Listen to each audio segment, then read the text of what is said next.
le marocain est très difficile à digérer. Si on veut vraiment l'intégrer,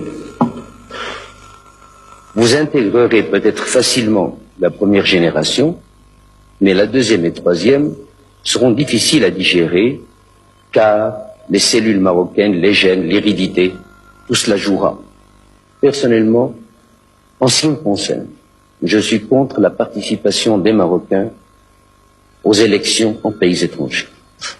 Car malheureusement, même au bout d'une génération, même au bout de 2 générations, on leur dira un jour, va, tu n'es pas un vrai Hollandais, tu n'es pas un vrai Français, tu n'es pas un vrai Italien, tu es un importé. On le leur rappellera un jour ou l'autre. Et à mon avis, pourquoi voulez-vous qu'un Marocain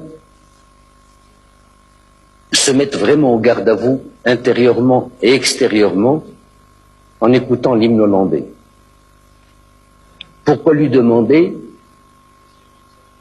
30 ans après ou 60 ans après, d'aller comme un Français ou comme un Allemand, le drapeau national sur l'épaule, aller se faire tuer pour l'Allemagne, pour la France ou pour l'Italie? À mon avis, c'est même immoral. On ne peut pas avoir de drapeau.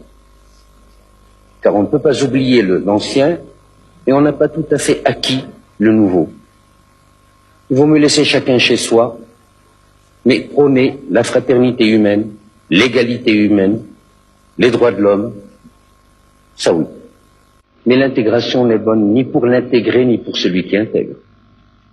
Est-ce que vous aimeriez qu'il soit intégré en France? Le principe même de l'intégration, est-ce que vous êtes pour ou est-ce que vous êtes contre? Je n'appellerais même pas cela l'intégration. Et je n'aimerais pas du tout qu'il soit l'objet d'une tentative, car ils ne seront jamais intégrés.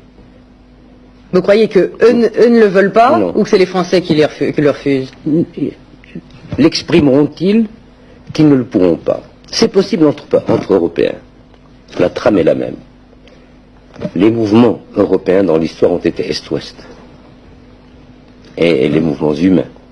La religion, enfin tout un tas de choses. Mais là, c'est un autre continent. Et vous n'en avez que faire.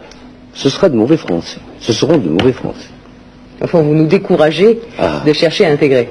Je vous décourage, en ce qui concerne les miens, les Marocains, d'essayer des détournements de nationalité, car ils ne seront jamais 100% français. Ça, je peux vous l'assurer.